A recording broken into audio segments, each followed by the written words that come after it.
As the cleanup effort continues in several upstate counties from the storms last night, our Kelsey O'Donnell headed to Spartanburg County, where the tornado sirens sounded and left some people confused.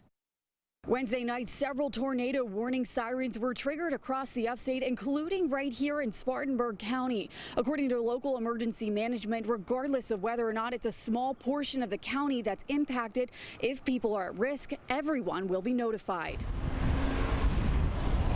While many outdoor warning sirens are now quiet, just a day earlier it was a much different scene. The reason that they go off is to alert the public that something somewhere in the county is going on from a severe weather standpoint. The warning signs begin with the National Weather Service. We look at weather radar a lot, and that's one of our main tools for figuring out which storms are stronger or taller. According to the weather agency, that's when officials determine if the weather poses a threat to the public. Once we find a storm that looks like it's becoming dangerous, we'll open up a program, and that allows us to kind of put a path cast where the storm's going to go, and goes right out the door, and it goes to the news media, and it goes to the weather radio. And then it's off to local emergency management, who trigger what's next. Anytime a tornado warning is issued for anywhere in Spartanburg County, that information is immediately received at our 911 communications center.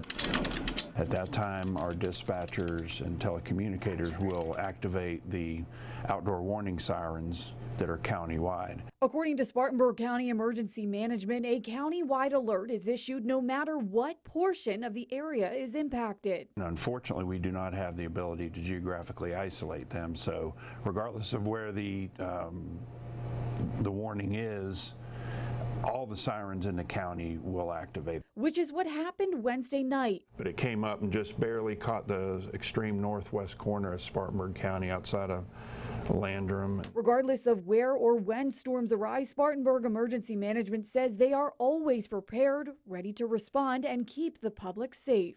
In Spartanburg County, Kelsey O'Donnell, 7 News.